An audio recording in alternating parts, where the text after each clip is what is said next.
Welcome to the Nerdist Podcast number 607. Oh, 607. Feels like only 605. Wow. Well, Matt, I think you missed 502 to about 605, but now you're back. Well, I got busy. But are you back now? I mean, I'm technically contractually obligated to be back. You know, I have been very pleased by the number of Matt Myra appearances lately on intros and in actual episodes that are coming out. Yeah, I mean, the kids haven't seen it yet because we, for some reason, bank these like we're squirrels hoarding them. Well, it's just Why is this the second squirrel reference we've made today? The nuts other people don't know that. They will eventually, but we're hoarding it, so you won't hear it for fucking 3 months. I'm sorry for using this terminology, but these nuts will be scattered in at periodical points. This feels like Gotta scatter those nuts. These nuts. These nuts. These nuts. This is the 6th podcast I've been to in a week. It's great. It's amazing. You're not on this episode, though. Oh, gotta go. Nope. No, this is how we get you in. Oh, God. This is a great episode. Well, I'm not there yet. That is sponsored by a great sponsor. That's right. The sponsor is 1U, which logs you in securely to any website you want to get onto by using your unique biometric markers. Your Hang on a face, second. your iris, your periocular region. Yes, it uses biometrics, Matt. If I want to look at, log on to my Pornhub. All you have to do I is just look at my have your phone? face and eyes. Register for Pornhub? All you have gotta to do be is have your catered. face and eyes. Oh. He registered on Pornhub. That's weird. Don't do Kyle that. Clark. That's fine. That's fine. My online reputation as far as that goes is terrible. Password but don't walk drag around Matt into Muppet. it. I have not But 1U does not store your it does not store your names. It does not store your passwords in the cloud or some remote digital vault. You are your encrypted information, basically. It has an identity assertion platform that can tell you if you're you or a photo because it incorporates liveness detection. So someone can't just hold up a photo of you and be like, I want to get into Matt's porn. Now, wait a minute. Let's say I want to get into, I don't know, let's say Nicolas Cage's porn. Okay. And I'm John Travolta. Mm-hmm. Do I have to remove his face and put it on my own face? According to John Woo, you would have to, and it would work regardless of your skeletal structure. Good. Wait, is that why he made this? One woo? With the assist.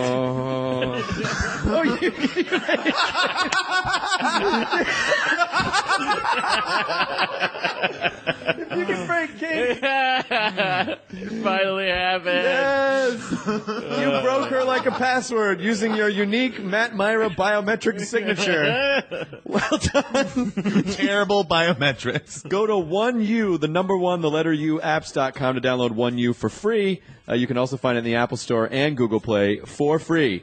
So check it out, and I thank them for sponsoring this up with the Nerdist Podcast, and also apologize to them for anything that Matt said.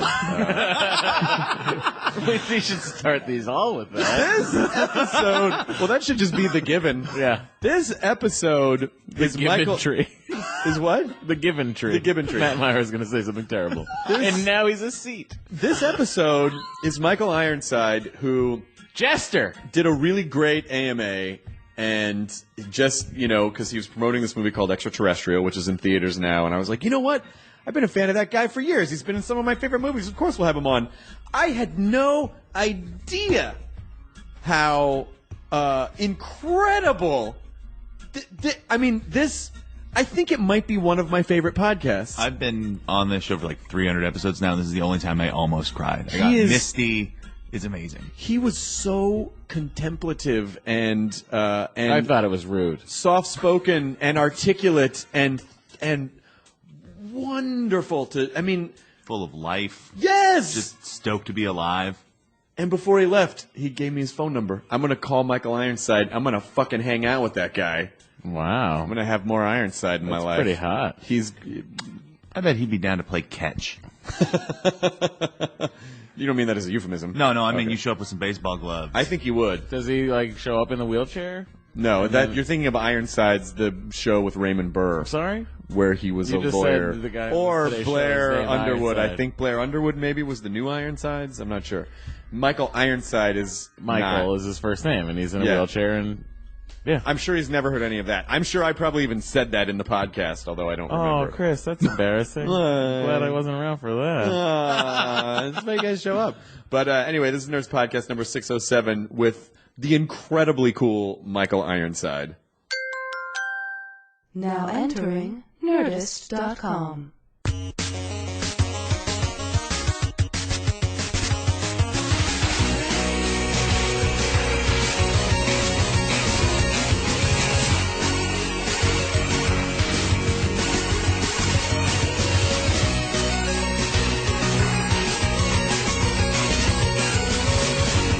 What did I miss? I was laughing. What happened? No, we're just talking about an old story. Canadian conversation enders.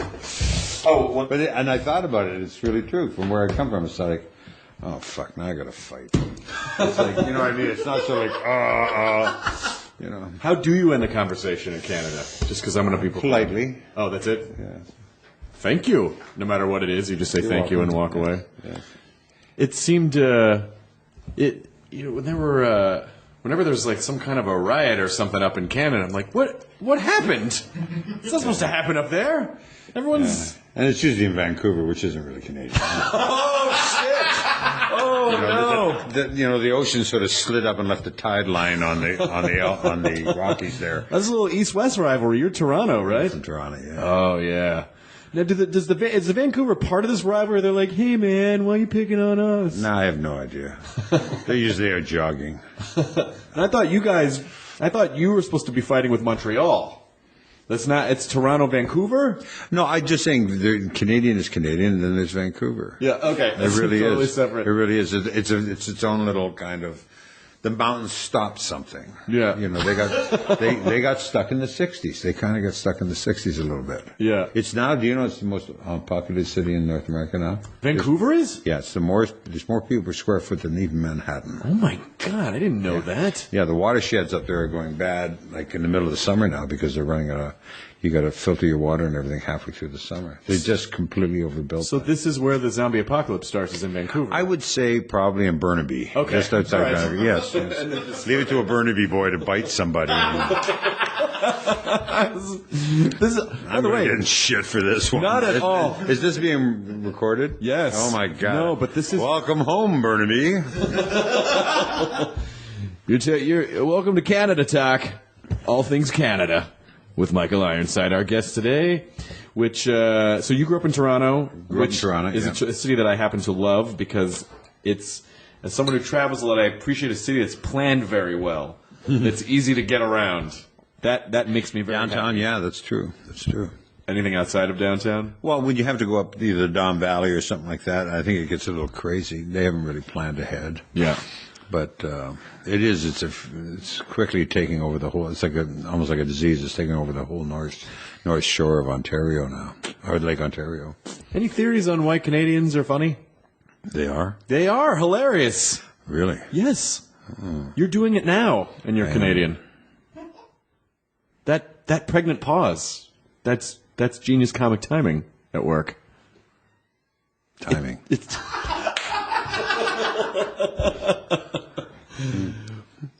No, I don't know. I'm absolutely. We were talking about Eugene Levy and some of the guys earlier. That I have no idea. Were you a comedy fan growing up? Somebody once said I was shy. I don't know if I'm shy. I was always frightened. So when I walked into a social or business situation, I always kind of hung back, trying to get the lay of the land. And I think probably so I could control it or manipulate it. Sure. But no, I was never one for comedy. It's I get nervous around it. Yeah. I did a film called JoJo Dancer with Richard Pryor. Yeah. And which he based on his life. And if he'd ever been able to edit it, it would have been edited in chronological order. And I played that. He asked me to play a character that saved his life in Illinois. But at one point we were driving, and where I'm driving with Satin Doll, who's the woman that plays. I forget her name now. I'm totally unprepared to talk about this, but there was Richard Pryor, this other actor, and Billy Eckstein, all in the back seat. Now these are all legendary, performers, and grew up through vaudeville. Billy Eckstein and stuff like that. Richard Pryor, one of the greatest wits of all time, and then Satin Doll. And I'm sitting in the front, and we've done 3 takes in the sound studio in this car. And we've just saved his life, his character. And then they said, well, let's improv one. Mm-hmm. And I swear to God, my asshole got so tight. I thought, oh, shit, I've got to improv with someone, And they went on, and the improv just took off. And the one character had a stutter, and they were just going on and on and on and on and trying to one-up everyone like that. And I was sitting there going, what the fuck do I do? And at one point, the guy was stuttering. He kept trying to get his, anyway, and I said, Eugene, shut the fuck up. And he got quiet, and they all stopped, and I went, what did I do wrong? And I kept driving, and they all started laughing. Richard ended up rolling up in the back of the seat. I could see his feet in the mirror, and it was totally on you. I've got the take at home. You do? Yeah, he put it on 3/4 for me, and I've got it at home. But it's one of my only attempts at humor, I think, on camera. What was Richard like? Richard was great. Richard was a friend. What was Richard like? Painfully honest. Yeah. Well, I think you got a sense of that watching his stand-up, and which is one of the reasons why it was so groundbreaking at the time. Richard was one of those guys you never asked an opinion of unless you wanted an answer, an honest answer, and because he would give it to you, usually, undressed up. But and I think we're less for him not being around. Yeah, absolutely. I mean, there's so much of comedy wouldn't be what it is without that guy. He was telling us one day on set. He was sitting there. He said, when I was I said, where did you learn that as a weapon, as a piece of armor? And he said, well, when I was a kid, he says, the disruptive part of my family and stuff. He says, I literally came home, and he says, my grandfather was going to whoop my ass. And he says, and I went to duck him, and I fell off the steps, and I fell in dog poo. He says, and I stood up, and they all started laughing, saying, look at that dumb son of a bitch. He's got dog shit all over him and all that. And he says, and I guess I've just been kind of like falling in dog poo all my life to kind of like keep people at bay, And I said to him, you got to fucking put that in the movie. And he does it. He actually talks about it. He says in the movie, when I was a kid, I fell in dog shit. And they all laughed, and I've been rolling around in dog shit for the rest of my life. But that's based on a true story. That's based on, that was him talking about his granddad and trying to duck getting a whooping by having dog poo on him. It's interesting to hear you say that. It's interesting, and I appreciate that you say that you get shy in social situations. Like I kind of get the same way when there's a group of people and I don't really know the lay of the land. I hang back too. But I think you're more of an imposing figure, so maybe people are like, he's angry or he's taking. I'm often thought, what's wrong? I'm nothing. I'm just thinking. My father. They got a hold of him. He's been passed now for about 7 years. They got a hold. He lived in Northern Ontario. After my mom died, my dad had a heart attack, and when there were still 3 kids at home, he moved them all up to mid-Northern Ontario and raised the kids up there on a piece of land where he was building a house, and working-class family and stuff. And they got a hold of him on the radio one day for an interview. And they said to my dad, they said, Mr. Ironside, Michael Ironside plays a lot of heavies and everything like that. And how do you feel about it? He said, it's my fault. And they said, I beg your pardon? He said, it's my fault. He has my face. He says, all my life, he says, I'll be thinking and people think I'm angry. And it's my fault. He never gets to play good guys. And I can't do this interview. I got to go. And he hung up. And that was my dad. And I've used that ever since. It's the truth. I'll be thinking and people say, did I offend you? And I'll go, what? Oh. And then you have to smile. And then I gotta. Weird. You have to do extra work to let people know that everything's okay. Well, it's interesting when the Japanese, when they put literature and theater together, they have a very basic rule, and they say take the obvious and reverse it. If we were on camera here, I'd show you, and most people reach forward and they go, I love you. Yeah.